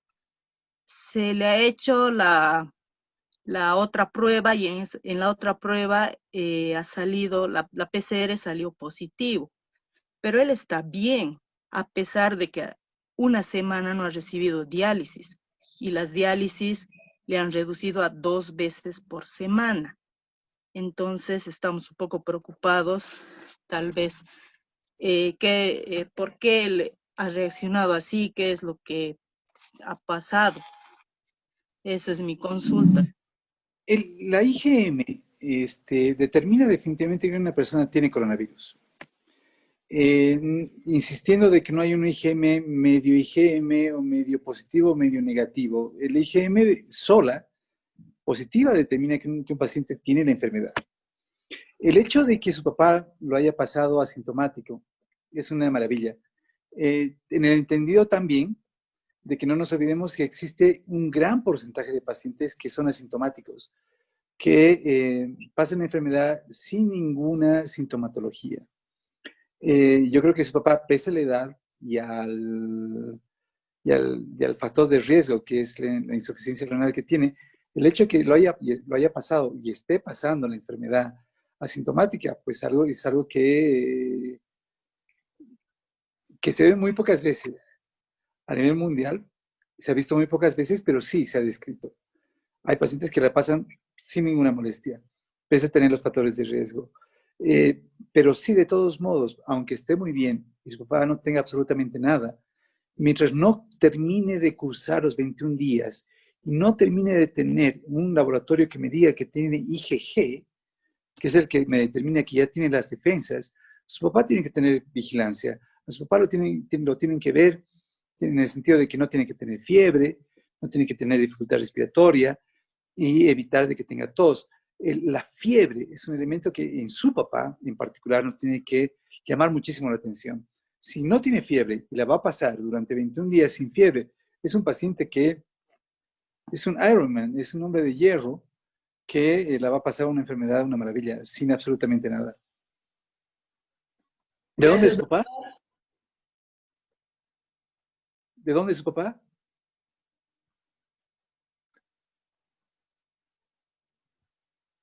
Bueno, tiene un papá de hierro. Tarija, doctor, es mi abuelito. ¿Tu abuelito? ¿De dónde es su abuelito? De Tarija somos. Hombre, tiene unos genes maravillosos. Tarijeños que tienen que ser. Gracias, doctor. Un saludo a Alejandra. Continuamos, por favor. Cliver Richard Mendoza, adelante, por favor. Buenas noches a todos, al doctor especialmente por darnos esta información y aclararnos más algunas dudas que teníamos. Mis preguntas son dos, y doctor, voy a ser muy puntual. Con respecto a la enfermedad, que en este caso se habla de las pruebas rápidas, ¿qué enfermedades nos pueden dar falsos positivos? Ya que usted nos había dicho que hay falsos negativos, ¿verdad? Que la enfermedad todavía no ha avanzado y después se puede manifestar. Pero en este caso, ¿cuáles son los que dan falsos positivos? Y mi segunda pregunta es, los anticuerpos IgM, IgG, ¿cuánto tiempo están presentes en el cuerpo y en cuánto tiempo desaparecen estos? Ok. Las pruebas rápidas están hechas para coronavirus. Es decir, no hay pruebas rápidas para otro tipo de patologías. Cuando ustedes tienen una prueba rápida, están comprando una prueba rápida para COVID-19. No determina otra patología. Por lo tanto, ustedes están investigando si ese familiar o ese amigo tiene COVID-19 o no. Esa prueba rápida está creada solo y exclusivamente para ese tipo de patología. Cuando usted tiene IgM significa que el paciente es positivo. Y cuando tiene IgG significa que el paciente se está recuperando porque ya está formando las defensas necesarias. ¿Cuánto tiempo dura? ¿En cuánto tiempo se van cambiando? Más o menos desde el día 7 de la enfermedad empieza a subir la IgM, donde demuestra que estamos frente a una enfermedad aguda. Y más o menos hasta el día 21, 30, la IgM va disminuyendo y va desapareciendo porque va apareciendo la IgG, que es la inmunidad que nos va a dar durante más o menos 3 a 5 meses. ¿Cuánto tiempo vamos a tener la IgG en nuestro organismo? Entre 3 a 5 meses, que es el tiempo que todos los estudios hasta el momento están indicando de que nos va a proteger. La IgG es la inmunidad de protección que tenemos. Y por lo tanto, una vez de que desaparezca el IgM y aparezca la IgG se queda durante más o menos 3 meses a 5 en el organismo y eso nos determina de que estamos relativamente protegidos. ¿Y por qué digo relativamente protegidos? Porque por más que tengamos y hayamos pasado la enfermedad, debemos seguir cuidándonos. Debemos seguir con distanciamiento físico, con barbijo, con lavado de manos, porque todo en este momento son estudios.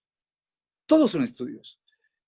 No hay algo que diga, señores, se ha comprobado que la inmunidad dura 3 meses, 5 meses o 1 año. Todos son estudios y mientras no sean estudios y no sean elementos certeros, hay que seguir cuidándonos. Pero por lo menos la IgG significa que ya ha pasado la enfermedad o está pasando la enfermedad y en su organismo se va a quedar más o menos entre 3 a 5 meses. Gracias, doctor. Continuamos, por favor. La persona que está como Berta, por favor, su nombre completo antes de hacer su pregunta. Berta, adelante, por favor.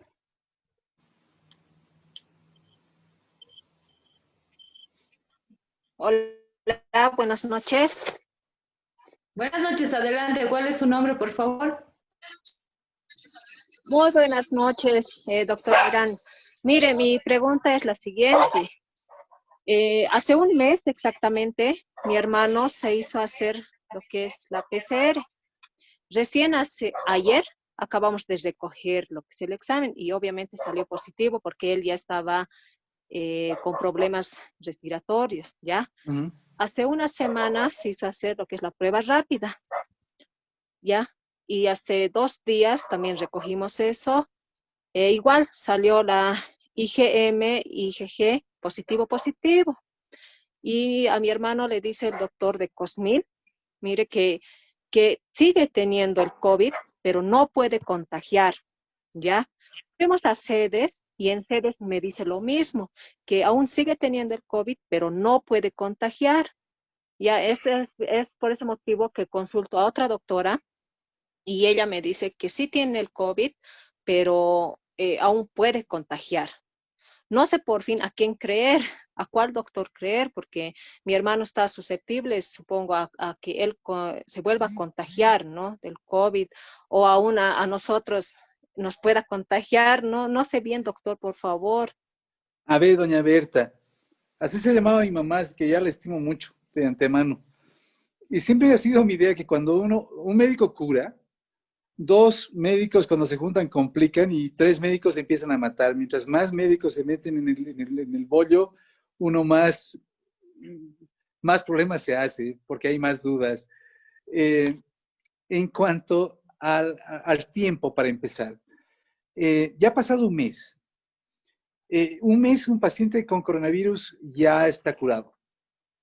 Si es que es un paciente que ha estado con síntomas leves, que no ha tenido dificultad respiratoria y no ha llegado a un hospital y menos a una terapia intensiva, al mes el paciente está curado. La IgG y la IgM es lo que determina simplemente la presencia de inmunidad. Y como le decía, la IgM puede permanecer hasta 30 días y la IgG puede permanecer durante 3 a 5 meses. ¿Cuándo empieza a disminuir la IgM? Más o menos el día 14. Pero esos son fechas que son muy relativas. Hay pacientes que adquieren IgG pura a los 20 días, hay pacientes que tienen IgM todavía al mes. Lo importante es que un paciente con coronavirus, un mes, le puedo asegurar que su hermano está absolutamente curado, por una parte. 2, el PCR. El PCR cuando se lo toma, posteriormente al mes o a los 2 meses, y a uno le sale positivo, uno se alarma y dice, por Dios, sigo siendo positivo, mi PCR sigue dando positivo. La reacción en cadena de polimerasa lo que hace es determinar el RNA del virus, sea vivo o sea muerto. Probablemente cuando hacemos el primer PCR, nos salga positivo porque estamos con la enfermedad. Pero al mes, cuando ya estamos curados y nos hacemos un PCR y nos vuelve a salir positivo, probablemente ese PCR nos esté mostrando gérmenes o virus muertos, no virus activos. Por lo tanto, hay que saber interpretar. ¿Y quién le va a ayudar a interpretar? Es un médico, porque definitivamente eso nos confunde muchísimo. Y nos confunde a todos, no solamente a la gente que sabe o no sabe medicina, nos confunde absolutamente a todos. Lo que hay que tener en cuenta y hay que ponernos a pensar de que hay que llegar al día 21 en buenas condiciones, porque con el día 21 ya hay inmunoglobulina G, que significa que ya estamos en etapa de resolución. Y más o menos a las 4 o 5 semanas la IgM desaparece y nos quedamos simplemente con las defensas de IgG. Y en su caso en particular, Berta, es tener un poquito de paciencia, porque yo le aseguro que en unos 10 días a 2 semanas, si a usted le vuelven a hacer a su hermano una prueba rápida, ya no va a salir la IgM, va a salir la IgG pura. Gracias, Ahí no se doctor. preocupe, que su hermano ya no contagia. Ya puede abrazarlo, ya puede apapacharlo. Eso es lo que tanto estamos esperando todos, doctor. Esas son las buenas Absolutamente. noticias que estamos esperando. Continuamos, por favor, si me permite. Adelante, Silvana Mendoza Candia.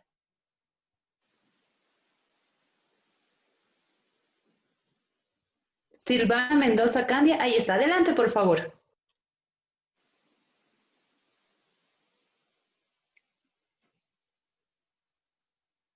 Silvana Mendoza Candia, adelante. Buenas noches. Silvana, ¿cómo está? Bueno. Mi pregunta es la siguiente. Hay veces, ¿no?, que la enfermedad pasa a la persona por si el tiempo es asintomático. Entonces, al hacer, ¿qué pruebas se tendría que hacer la persona si es asintomática? Pero la primera prueba que se hizo fue un hisopado y salió negativo, la del PCR. Y la única sintomatología que tiene la paciente es dolor de espalda, un dolor de espalda intenso, pero como usted dice, puede ser que sea por el estrés. Exactamente. Y ahora mi pregunta es la siguiente, si son pacientes asintomáticos, ¿cómo vamos a saber, por ejemplo, para la prueba rápida que hay que esperar 7 días que se cumplan los síntomas? En ese paciente, ¿qué prueba se haría? ¿Se haría la cuantitativa, que es la ELISA, o la prueba rápida? Pues le cuento que en pacientes asintomáticos la prueba rápida prácticamente no funciona, porque no sabemos cuándo es el día 7, y por lo tanto vamos a tener muchísimos falsos negativos. La prueba rápida se recomienda cuando ya tenemos pacientes con síntomas. Se ha determinado y se ha visto que la tomografía tiene una sensibilidad muy importante y una especificidad muy importante. Una tomografía simple de pulmón puede dar imágenes de hasta centímetros de lesiones muy pequeñas a nivel pulmonar. La tomografía es un elemento que nos ayuda muchísimo en pacientes con sospecha de coronavirus. Hombre, te cuento que un día he estado con un amigo y me he enterado que estaba con coronavirus. Y desde hace 2 o 3 días me duele mucho la espalda. Pero aparte de la espalda no me duele nada más. Ok, en ese paciente la prueba rápida probablemente me salga negativa.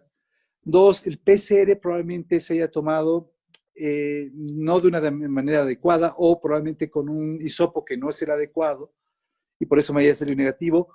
O no nos olvidemos de que estamos en etapa ventana donde apenas está creciendo la cantidad de virus y por lo tanto no tengo una cantidad de virus suficiente como para que el PCR me dé positivo.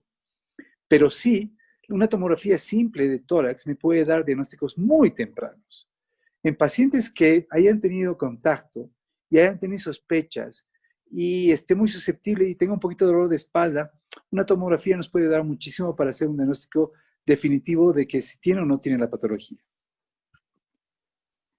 Gracias, doctor. Continuamos, por favor. Giovanna Siles. Giovanna Siles tiene la palabra, por favor. Ahí está. Danielita, buenas noches. Muy agradecida por este espacio que nos dan a ti y al doctor Miranda. Bueno, la pregunta es la siguiente, más que pregunta también es una consulta al doctor.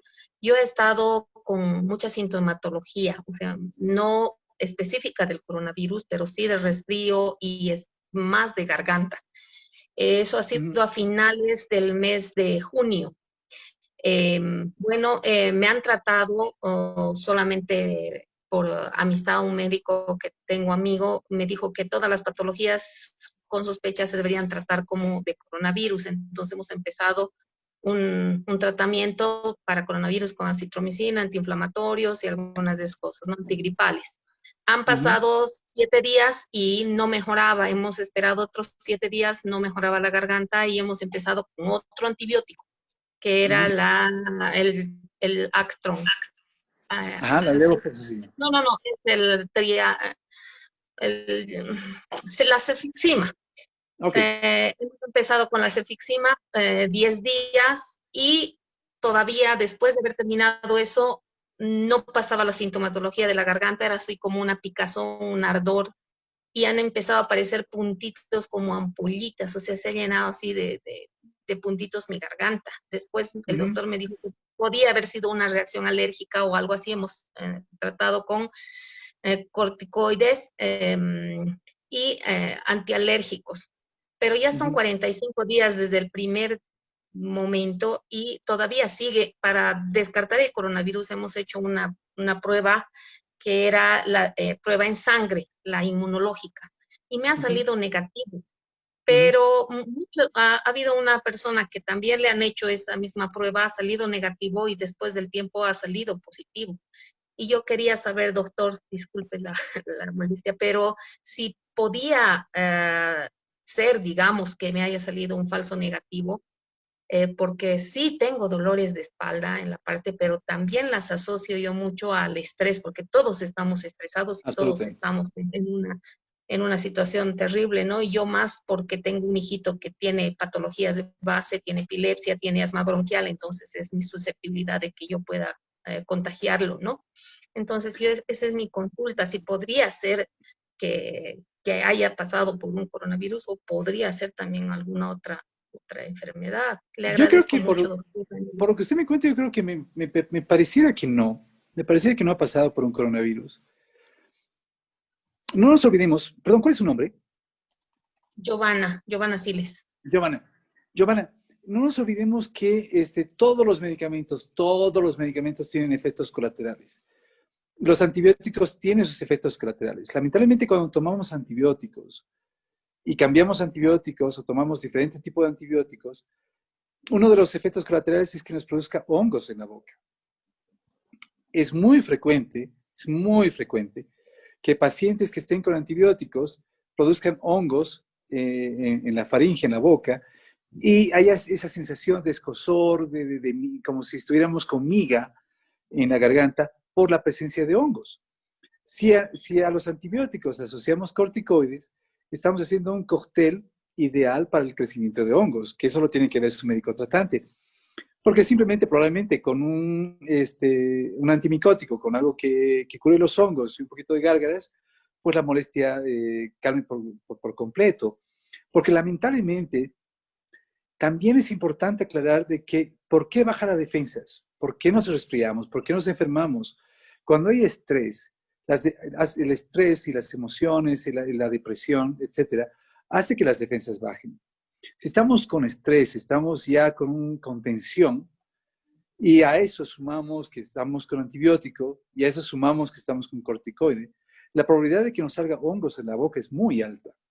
Y por lo tanto, si usted me cuenta, y por lo que me describe que tenía unas ampollitas en la garganta, lo más probable es que haya tenido un cuadro de hongos a nivel oral.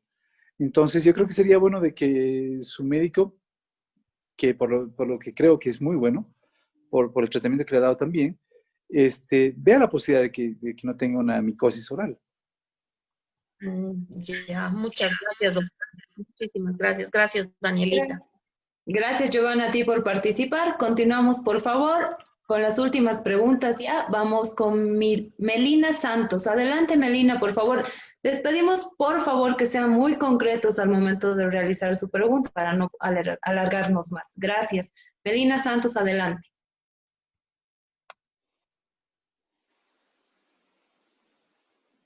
Melina Santos, adelante, por favor.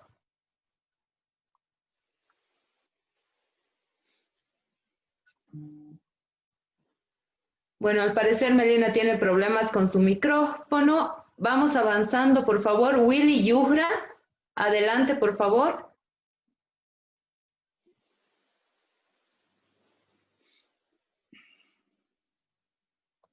Y está, vamos.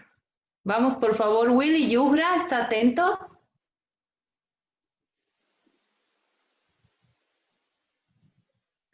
Bueno, al parecer no. Continuamos, por favor. Hola, buenas noches. Buenas noches, hola. Adelante, Willy. ¿Cómo está? Muy buenas noches, Danielita. Doctor, una bendición poder Willy, una estar bendición para usted también. en esta en esta su conferencia de usted, la verdad. Bueno, de forma puntual, en la familia, bueno, gracias a la ayuda de un médico también, creo que hemos pasado por el coronavirus, varios, una epidemia familiar. La consulta muy puntual, doctor. Realmente creo que este virus ha dañado bastantemente el pulmón y la pregunta es directamente a su especialidad. No sé qué es lo que podrías recomendar, porque a la altura de los pulmones, en la espalda, generalmente existe dolor, persiste un dolor y también hay tos todavía que se está provocando con un poco de flema. ¿Cuál es su recomendación, por favor, doctor, desde su especialidad, desde el área neumológica? Y la segunda, doctor, mi propia hermana también ha pasado en su propia casa también y los resultados le han dado, como quien dice, mitad, digamos, que estaría generando anticuerpos, pero que aún está con el COVID-19. Muchas gracias, doctor, y nuevamente 1000 bendiciones para su vida. Gracias. Y para la suya, Willy, gracias. No nos olvidemos insistiendo de que el dolor de espalda y las molestias posterior a curarse de coronavirus puede durar incluso 5 semanas a 2 meses. Esto porque el organismo se está nuevamente readecuando, nuevamente se está curando. Entonces, el dolor de espalda, aparte de que puede ser un proceso de estrés, también es parte de un proceso inflamatorio. Entonces, ese dolor y esa tos y esa molestia puede durar 5 semanas o un mes, incluso después de haberse curado. La única forma de determinar si es que el pulmón ha quedado ad íntegro, que no ha quedado sin ningún problema, que está perfectamente bien, es hacer una tomografía.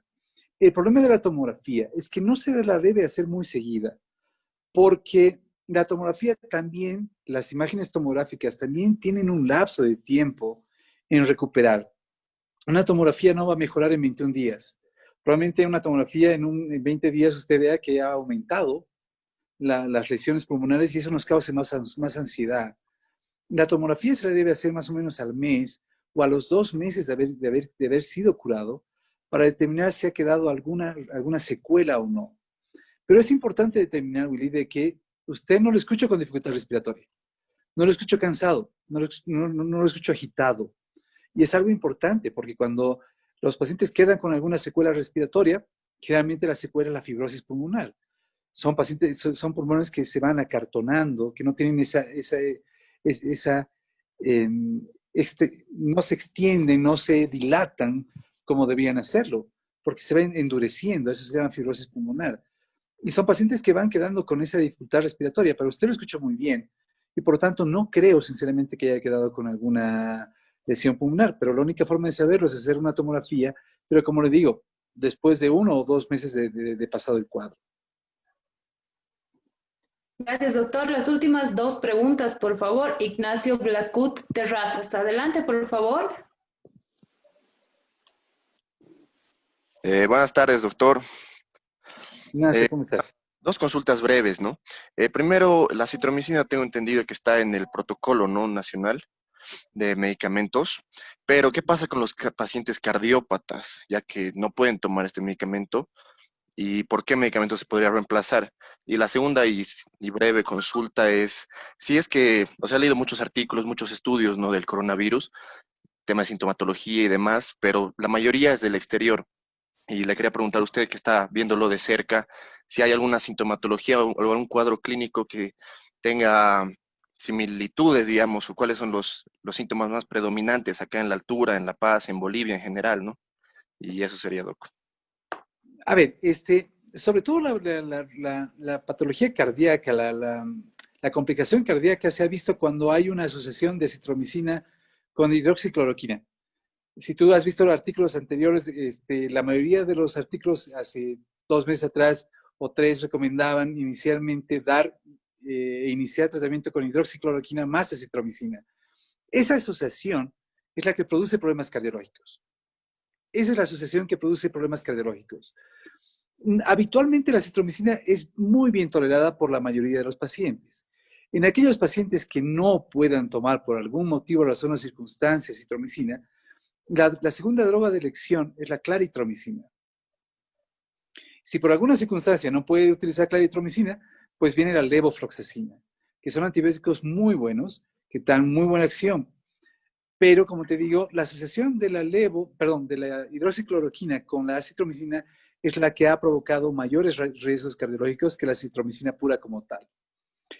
En cuanto a la altura, todo el mundo estábamos esperando que la altura le afecte al virus y no nos produzca mucho, o que la hipoxia o que la luz ultravioleta. Se ha hablado muchísimo, incluso varios investigadores en La Paz han hecho cursos y han dado charlas sobre el COVID y la altura, indicando de que estábamos relativamente protegidos, pero ahora hemos visto que no, que ni la altura, que ni la luz ultravioleta, ni la falta, ni la presión barométrica que tenemos en la altura determinan la presencia o no del coronavirus, o su letalidad o no, o su virulencia o no. La altura no tiene nada que ver, lamentablemente, así como tampoco tiene nada que ver que estemos en invierno o en primavera o en verano. Se ha determinado de que es absolutamente indistinto y que no hay una clínica específica en la altura. La clínica es la misma y por lo tanto tenemos que basarnos en esos 3 elementos fáciles, que es la tos, la fiebre, la falta de gusto, la falta de olfato y dolor de espalda. No esperemos a tener una insuficiencia respiratoria o una dificultad respiratoria. Pero lamentablemente a la altura de las personas estamos igualitos. Bueno, doctor, continuamos, por favor. Adelante, Iván León López.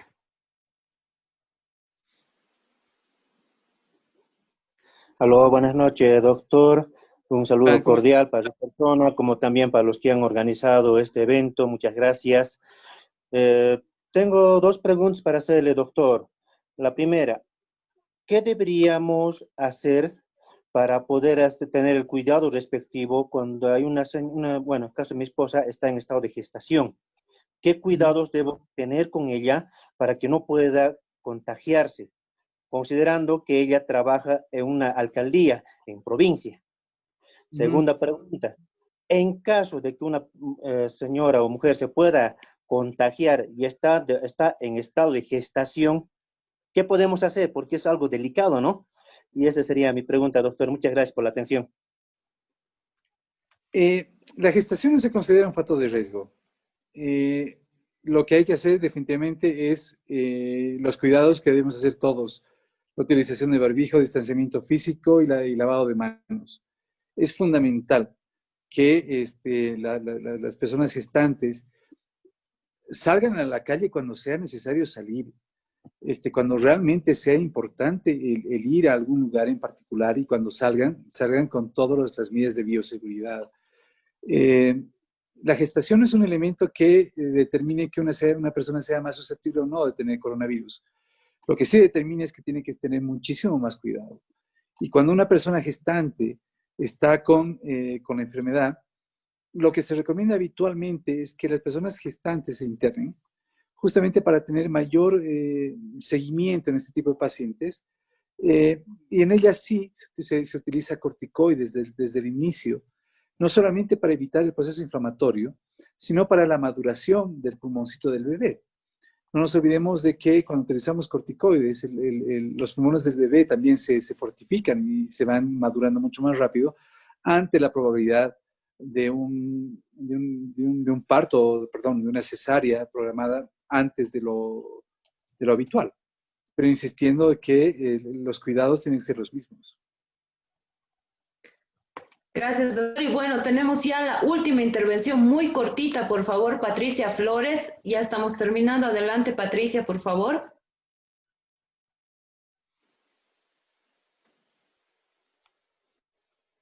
Patricia Flores, adelante, por favor. Sí, muy buenas noches. Gracias, Daniela. Muy buenas noches, licenciado Samuel. Gracias por esta gran intervención del doctor. Usted también, doctor Miranda, muchas gracias. Soy hermana del licenciado Juan Gabriel, que usted lo trató. Muchas gracias, doctor. Más que todo, agradecerle toda la colaboración y reconocerle que usted es un muy buen médico, el haberlo ayudado a mi hermano. Gracias a Dios también él está ya en proceso de recuperación. Muchas gracias, doctor. Un doctor de eminencia, de verdad. No, Patricia, la verdad, un médico, un pinche neumólogo, como digo. No, doctor, un gran médico, de verdad. Para mí, un gran médico reconocido. Muchas No, gracias, gracias. usted ha salvado a mi hermano, ha estado muy delicado y es una enfermedad que la verdad no se lo desearía a nadie y las personas que están pasando es muy doloroso. Yo con mi familia la he pasado muy fuerte, mi mamá delicada con cáncer, mi papá delicado de la presión de salud y con esta enfermedad de mi hermano ha sido muy difícil, pero gracias a Dios, gracias a usted, toda la profesión que usted tiene está muy bien, ha recuperado a mi hermano. Gracias, doctor, muchas gracias. No sabe cuánto me alegro, me ha dado un aire fresco en el día. Muchísimas gracias. Gracias, Patricia. Bueno, con esto hemos terminado la lista de preguntas. Bueno, no hemos terminado, doctor, pero ya no queremos explotarlo más. Tenemos alrededor de 40 personas todavía que quieren hacer su consulta. Le agradecemos mucho por estar esta noche con nosotros y antes de despedirnos, por favor, quisiera pedir a Samuel Doria Medina que nos dé unas palabras, ya que él ha sido la persona que nos ha ayudado para poder contactarnos con el doctor y tenerlo esta noche acá. Adelante, Samuel, por favor. Gracias, Dani. Primero quiero agradecer al doctor Miranda. Creo que ha iluminado muchas preocupaciones de tantas personas. Daniela le gusta alargarse y alargarse, pero no es posible muchas veces contestar tantas preguntas. Creo que has tenido récord de asistencia, Danielita. Muy bien. Y bueno, le voy a pedir al doctor Miranda que te haga llegar la cuenta porque ha habido varias consultas. Entonces, Danielita, tienes que honrar esas consultas. Muchas gracias, doctor Miranda, y estoy seguro que más adelante vamos a molestarlo nuevamente. Yo creo que cada día van surgiendo cosas nuevas en el tema este del COVID-19. Seguramente en algún tiempo la preocupación principal va a ser el tema de la vacuna.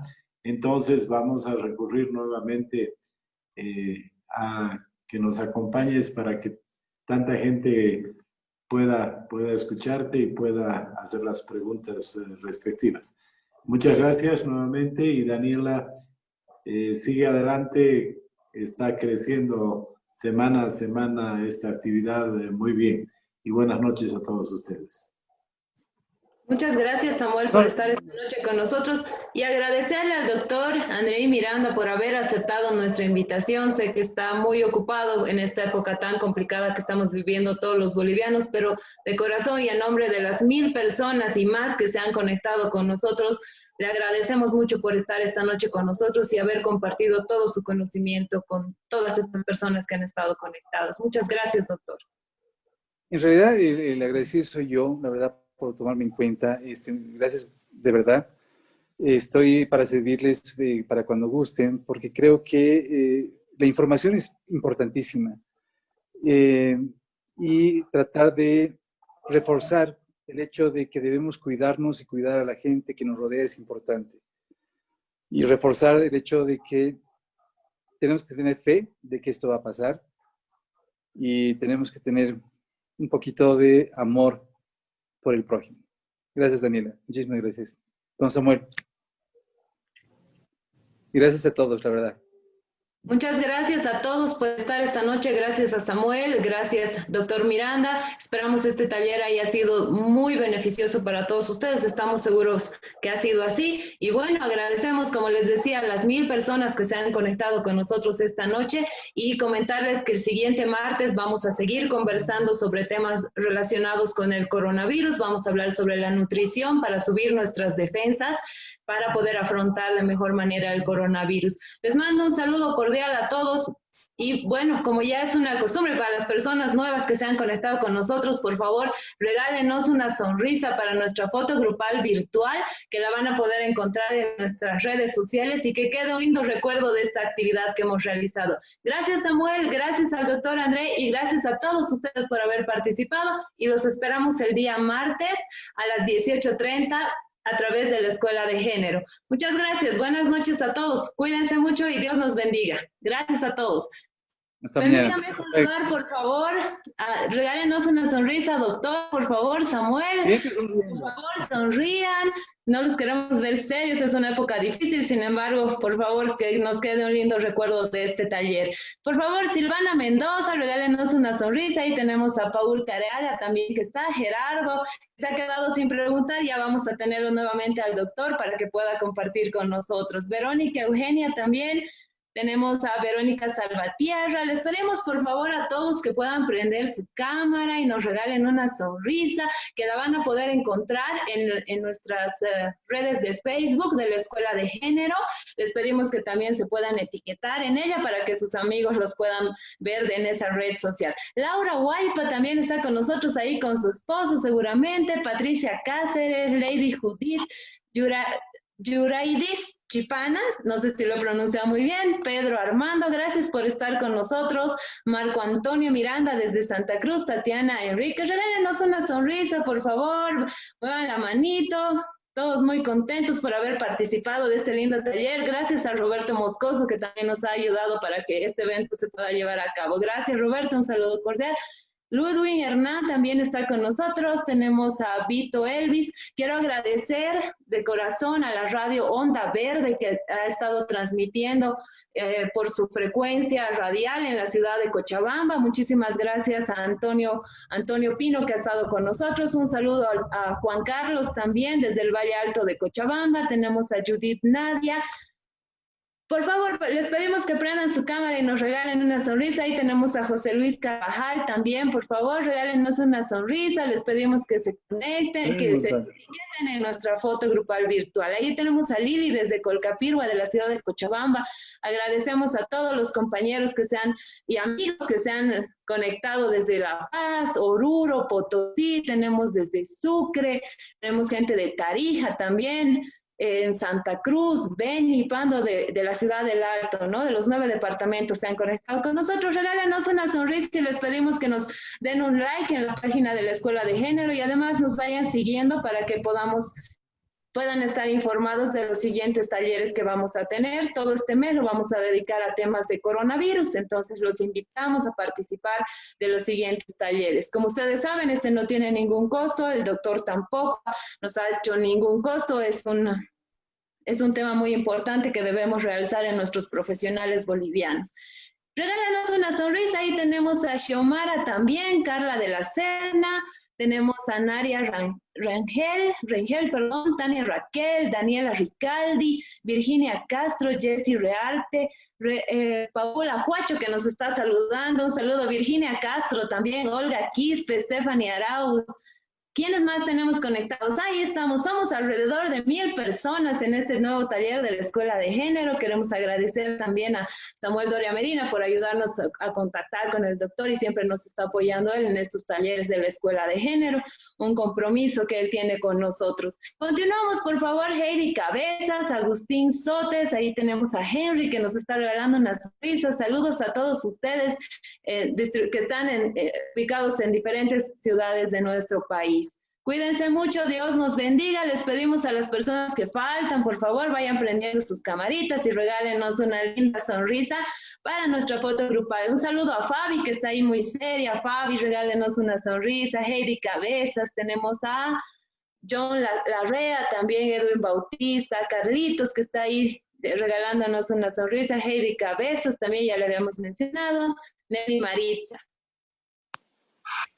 Maritza, Claudia, Jacqueline Lía, Fabiola, Carola, Tania Raquel. Un saludo cordial a todos. Les agradecemos mucho por haber participado esta noche en este nuevo taller de la Escuela de Género. Y como ya les hemos adelantado, el día martes vamos a continuar con un nuevo taller hablando sobre nutrición. Tenemos una experta que nos va a hablar sobre este tema también. Un saludo a Nicole Pérez, que nos está regalando una sonrisa. Les pedimos que nos sigan en nuestras redes sociales de Facebook e Instagram de la Escuela de Género para que estén al tanto de las actividades que nosotros vamos realizando como escuela. Muchas gracias, un saludo cordial a todos. Gracias por haber asistido a las 1000 que se han conectado esta noche con nosotros. Les pedimos que nos sigan en nuestras redes sociales. Dios nos bendiga mucho. Cuídense, por favor, a seguir las recomendaciones del doctor, usar barbijo, lavarse las manos y nos vemos el siguiente martes. Buenas noches a todos. Gracias por asistir. Chao, gracias. Hasta luego, doctor. Un saludo grande. Saludos, Samuel. Saludos a todos. Gracias. Buenas noches.